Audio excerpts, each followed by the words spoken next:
President Nixon and the FBI saw John Lennon as a threat, and the former Beatles FBI files were not released for decades. So what exactly did the Bureau have on Lennon, and why did they go after him? Here are John Lennon's FBI files explained. You could say John Lennon officially entered the political sphere during 1967's Summer of Love, when he and his new wife, Yoko Ono, spent their honeymoon in bed and invited the press to join them. Stay in bed and grow your hair. Thank you. Lennon's rationale for the bed-in was simple. We knew whatever we did was going to be in the papers. We decided to utilize the space we would occupy anyway by getting married with a commercial for peace. As expected, their call for world peace made international headlines. They also caught the eye of the American government. President Richard Nixon had just been inaugurated and had promised to end the Vietnam War. However, peace negotiations in Paris were slow-moving, and the public continued to put pressure on the U.S. to end the war more quickly. Meanwhile, at their hotel rooms in Amsterdam and in Montreal, Lennon and Ono entertained their own peace negotiations with everyone from rabbis and Hare Krishnas to conservative media figures.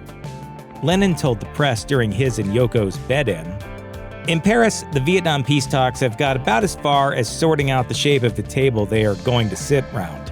Those talks have been going on for months. In 1 week in bed, we achieved a lot more."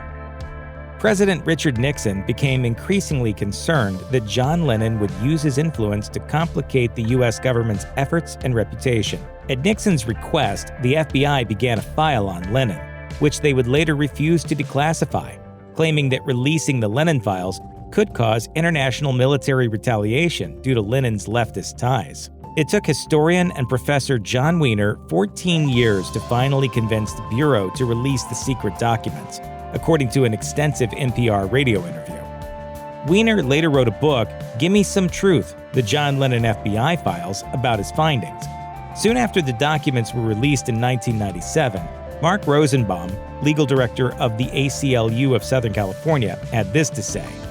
The release of these final documents, concealed from public view for nearly a quarter of a century, reveals government paranoia at a pathological level and an attempt to shield executive branch abuse of civil liberties under the rubric of national security.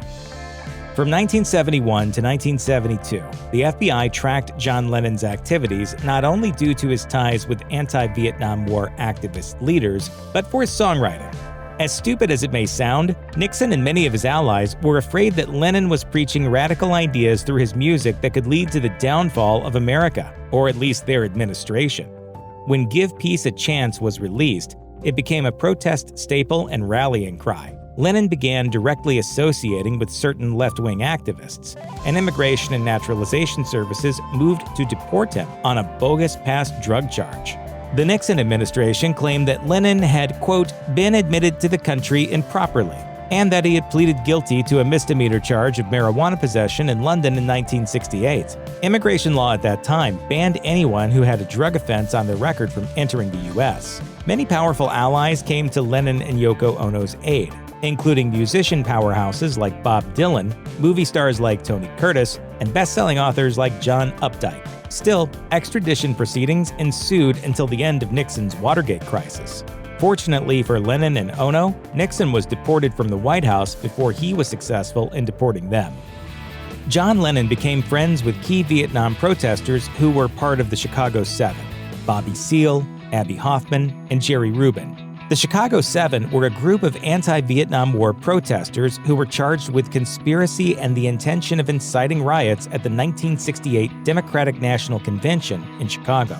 In 1971, the protesters convinced Lennon and Yoko Ono to headline a political concert rally to shine a light on writer and poet John Sinclair's arrest for possession of marijuana and to criticize Nixon's policies.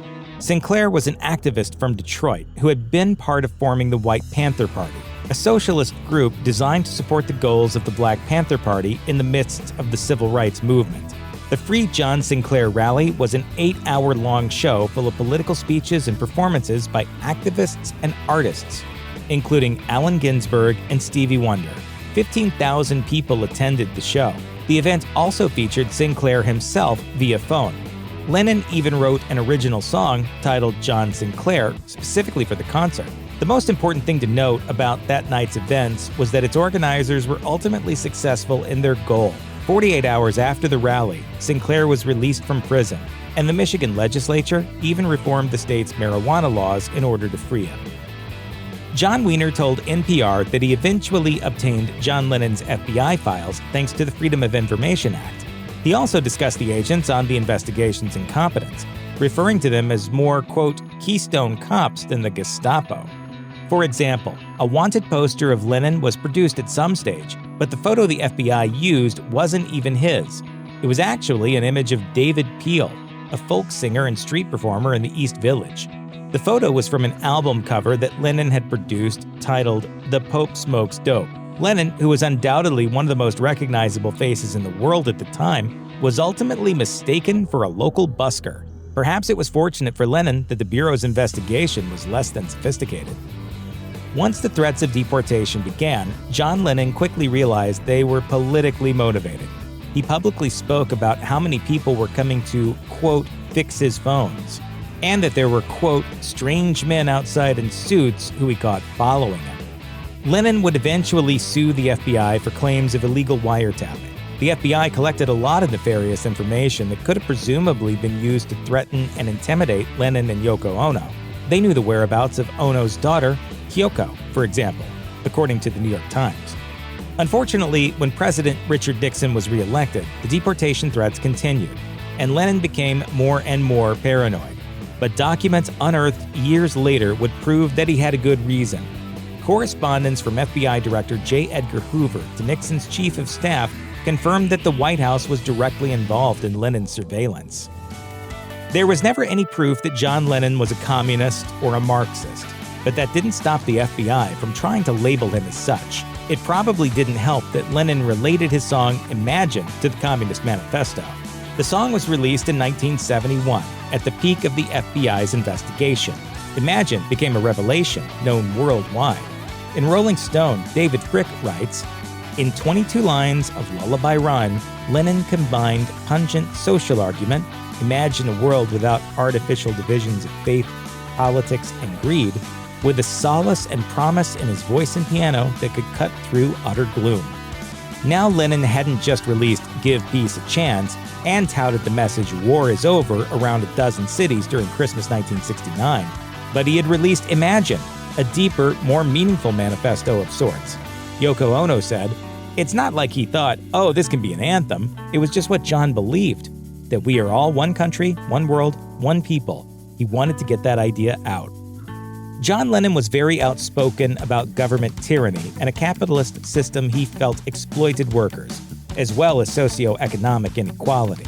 These beliefs played right into giving the FBI justification for their covert ops. In 1971, Lennon gave a notably candid interview to Red Mole, which is now Socialist Resistance, in which he told Tariq Ali, I've always been politically minded and against the status quo. He also mentioned that he was, quote, very conscious of class.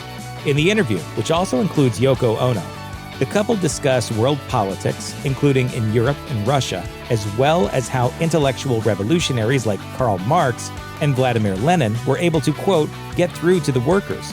He also relates his political views back to his song Working Class Hero. Lennon's unapologetic public rhetoric endangered his chances for U.S. citizenship and continued to make him the target of surveillance from the FBI and the Nixon administration. John Lennon was accused of funding what the FBI coined the Alamuchi Tribe, a protest organization run by a handful of the former Chicago Seven. It turns out that Lennon donated $75,000 with the goal of helping the group form a demonstration against the 1972 Republican National Convention. People who have analyzed the FBI's actions have since noted that Lennon's anti-war, pro-workers' rights rhetoric had been going on for years, but the FBI investigation began on the cusp of the convention in January 1972, where President Richard Nixon was a favorite to become re-elected. At this time, not only were Lennon and his family put under surveillance, but deportation proceedings also started. The New York Times also notes that once Nixon was re-elected in November of the same year, the FBI closed its investigation on Lennon. Upon closer inspection, it appeared that Nixon's goal was to keep Lennon from swaying voters. During the deportation process, Lennon and his lawyers argued that the action was a direct result of his comments that were critical of Nixon. His lawyers also made appeals that caused a significant enough delay to allow Lennon to stay in New York. The FBI couldn't pin John Lennon down on anything concrete. Most of the 300-page documents they created simply involved speaking of Lennon as someone with, quote, revolutionary and proletarian leanings. Additionally, some of Lennon's song lyrics were included as examples of his politics, such as those from Power to the People. The Bureau outsourced informants, paying them to spy on Lennon by attending his concerts and speeches, according to SF Gate. This tactic had been used on cultural icons in the past, including Charlie Chaplin and Pablo Picasso. Unfortunately, the FBI's plan to catch Lennon revolved around a mere theory that Lennon and his friends and family were planning a Get Out the Vote concert tour to recruit newly of age voters. If you register to vote, it doesn't say you have to vote. At least you have it. And then if there's somebody around that you can believe in, you've got that vote. Interestingly, this never happened because of President Richard Nixon's deportation obsession, meaning Nixon got what he wanted. The declassified documents suggest a level of unnecessary paranoia by the U.S. government concerning Lennon. In his 1983 suit to retrieve the documents, John Wiener was represented by ACLU of Southern California attorney Dan Marmolewski. According to an ACLU press release, Marmolewski built his case on the absurdity of it all. Marmolewski said in the release, "From the beginning, the FBI treated John Lennon as if it were a crime to sing Give Peace a Chance." John Wiener's book, Give Me Some Truth, The John Lennon FBI Files, was finally published in 2000, after he was able to retrieve and dissect the portion of declassified documents the FBI had released to him. The final 10 files were only released in 2006, the same year that a documentary that specifically focused on John Lennon's war with the U.S. government, called The U.S. vs. John Lennon, was released. It discusses the FBI files at length. In his review of the documentary, New York Times critic A.O. Scott writes, "What distinguished Lennon and Yoko Ono from many of their contemporaries was their ability to capture and make use of the absurdities of their fame. They came off as canny self-satirists in earnest devotion to the cause. Perhaps this talent of theirs acted as a saving grace during their turbulent experience in early 1970s America. The FBI's bizarre and out-of-touch tactics didn't hurt either." Check out one of our newest videos right here. Plus, even more grunge videos about your favorite stuff are coming soon. Subscribe to our YouTube channel and hit the bell so you don't miss a single one.